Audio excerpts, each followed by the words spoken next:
Hey everyone, it's Carissa Wiley at sprinkledwithglitter.com. Thanks for joining me today. Today I am sharing two projects which feature stitching dies, and I'm going to share how you can use stitching dies in two different ways. One with stitching and one without. Kind of obvious ways, but sometimes we think just because a die is designed for stitching, we have to do stitching.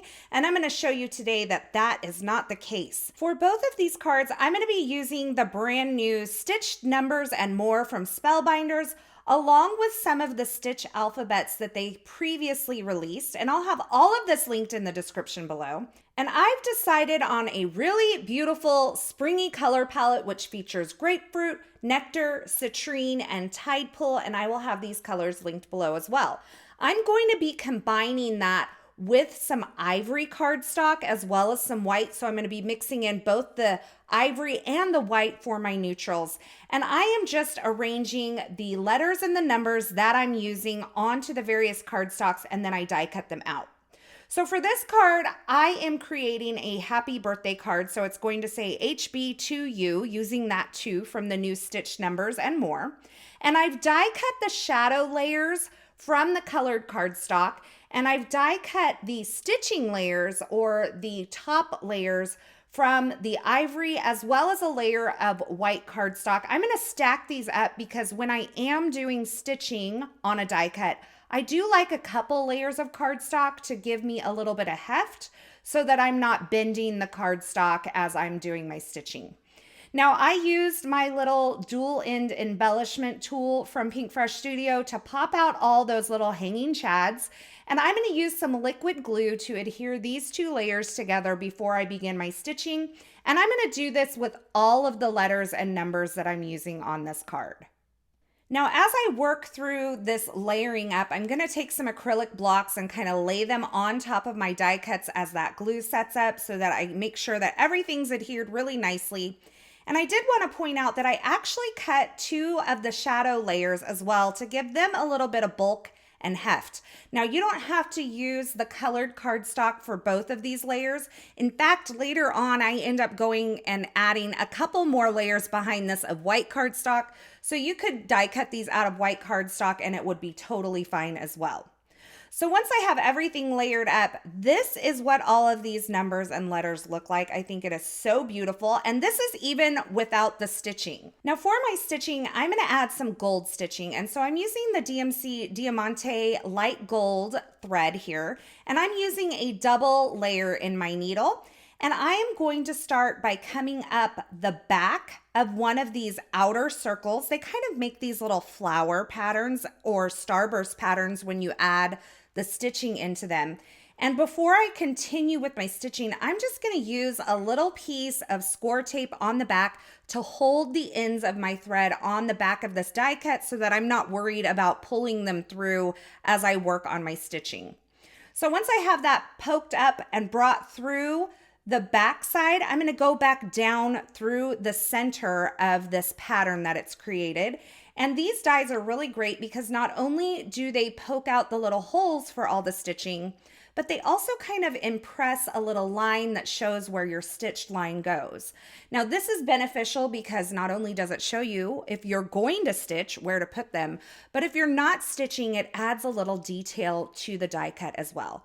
So you can see I'm just working my way around this kind of flower shape or starburst shape, and I'm starting at the outside and coming up and then dropping my needle back down through the center of this die cut here to create all of my stitching lines. And I'm going to keep working my way around this. And I did want to mention that when I'm done with the stitching, I actually use another piece of score tape to hold the ends on the back when I'm done so that everything is held securely. Now I have stitched all of these beautiful numbers and letters and they are ready to adhere to the shadow layer. So I am using some liquid glue on the back of the stitched portion and I'm going to lay it right on top of that shadow layer. I love the shadow layer for these particular die cuts because it really is a great way to add pops of color to these beautiful stitched pieces. And keep in mind, these stitched pieces, or the ones that cut the stitching holes, can be used with or without the shadow layer, but I really love the shadow layer for these. So I'm going to continue to work my way through these numbers and letters, adhering them to the shadow layer with that liquid glue. And once again, I'm using some acrylic blocks to hold those down and to put some weight on them so that when this sets up, they will be adhered nicely to the shadow layer. Now with the stitching on the back, it does add a little bit of bulk. So I would definitely recommend placing something heavy on top while they dry. And you can see now I have my beautiful letters and numbers, and I'm gonna kind of stagger them down the card like you're seeing here. Now I wanted to create a foiled sentiment to go along with this kind of a sub-sentiment. So I'm using the Spellbinders Glimmer Foil and some of Yana's special sentiments here. And I'm going to foil them onto some white cardstock. I'm using my glimmer machine here, so I have my plates on the platform with the design facing up. I placed my foil with the pretty side facing the pretty side of my plates, so the back side faces the paper. Then I added my paper on top, my shim, and the clear pad or the spacer pad, and I'm running that through my Platinum 6 machine to give me my foiled image. Now this also has a coordinating die with it, so I'm going to use that coordinating die, and I'm going to use that kind of scripty sentiment towards the top of this piece. I actually have it upside down, but I'm going to use that scripty sentiment, and I'm going to kind of nestle it in here. And as I'm working my way through this card, I'm really liking kind of the layout, so when I am sure of things, I start kind of adhering those down and committing to them. So I'm starting with this H at the top. I'm going to put it in that upper left-hand corner, and I'm going to stagger these down. So then I actually took the U and put that in the lower right-hand corner. And my goal here was really to kind of keep the same margins that I had created in that upper left-hand corner with the H. Now for the B, I did add some foam adhesive on the back of it. And since I wanted to be able to kind of slide it into place, I added liquid glue on top of the foam adhesive. And then I'm just going to kind of nestle that in there so it's a little bit lower than the H. And then I'm going to do the same thing with the 2. And I think this is a really fun way to mix the letters and the numbers together since they all coordinate so beautifully. Now I did cut a few of these florals from the Be Bold Blooms die set from Spellbinders, and I tucked them behind this foiled sentiment that I created just to kind of create a little grouping there. And then I took this entire panel, which is ivory cardstock, and I'm going to place it on a top folding A2 size card base using some foam adhesive. Now, what's a card without a little bit of sparkle? And yes, there's sparkle in the foil and there's sparkle in the stitching, but I wanted to add just a little more. So I'm adding some sparkling clear confetti, just kind of scattered throughout the card front.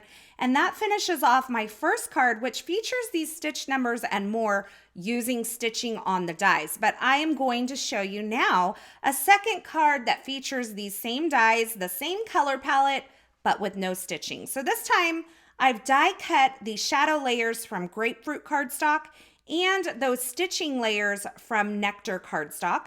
I'm going to stack them up once again to kind of create some dimension and weight. I have 2 layers of the nectar cardstock and then 2 layers of white cardstock. So this is really going to help give it a little bit of lift off of the shadow layer.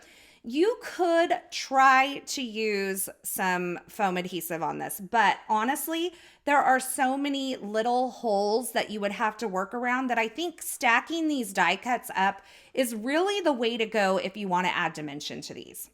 Now, once I have those 4 layers stacked up, I'm going to adhere that onto the shadow layer. And then once again, just to make sure everything's kind of adhering well, I'm just going to place some acrylic blocks on top of that and allow it to set up and dry. Now, I don't have anybody specific in mind for this card, but I figured the number 29 would be perfect because I can give it to anybody who's 30 and older because we're all 29 again every single year. I also die cut some florals from that same Be Bold Blooms set, and I'm just kind of adhering them to this lower right corner of the number 9. Once again, no stitching on these, but look how beautiful and delicate and lacy these numbers look, even without the stitching. I'm tucking in a little greenery behind it, and then I'm using my tweezers to kind of fold up some of the floral layers there to give it a little extra oomph. And then I'm going to place it onto a panel of ivory cardstock. I've cut this down using the A2 layer dies from Spellbinders, so it is a smaller rectangle, much smaller than the A2 size card that I'll be using. And I'm just going to adhere the 9 on using a little bit of foam adhesive. And then the 2, I didn't add any foam adhesive behind it. I'm just kind of tucking it behind that 9, which is bumped up just a little bit, just a little tuck there. And then I've grabbed a foiled sentiment to put along the bottom. And this sentiment says, "You've got this." So for those who are having a birthday, who aren't feeling super confident about the number that they're turning, we're just going to say you're 29 again, but you've got this. And once again, just adding a little sparkling clear confetti kind of sprinkled throughout that right side of the card, kind of coming down, creating a cascade. And then I'm going to take this entire little card front that I've created, put it on some foam adhesive, and add it to a landscape A2 size card base. So I cut this to 5.5 by 8.5 and scored it at 4.25. And just gonna bump this up because y'all know me. I like big cards and I cannot lie. So there you have it, a second card, very simple to put together, a beautiful color palette, and it's perfect for anybody 30 and over. So here's a look at the 2 ways to use these stitching dies with and without stitching. I love that Spellbinders has come out with the numbers to coordinate with the previously released alphabet and letters in this product suite, and I think they are absolutely beautiful. As always, I will have links to the featured products used in these projects in the description at YouTube, so if you're looking for something in particular, be sure you check there. Or you can head on over to my blog at sprinkledwithglitter.com. I'll have that linked below. Over there, you'll find more still shots, more information, and a complete list of supplies. I want to thank you so much for stopping by and hanging out with me today. I hope you enjoyed these projects, and I hope you enjoyed this video. If you did, be sure to give this video a thumbs up, and don't forget to subscribe and turn on the notifications here so you don't miss any of the card making and paper crafting video tutorials I share here. Be sure to leave me a comment below and let me know if you are team stitching or team no stitching. And if you love this video, I would love it if you would share it with a friend. Be sure to stay tuned here because I have so many exciting things that are coming soon, and I can let the cat out of the bag on some of them very soon. So I'm really excited about some things that are coming up, and I'm excited that you are here for it. Thanks again for watching, and until next time, I hope you have a fabulous day.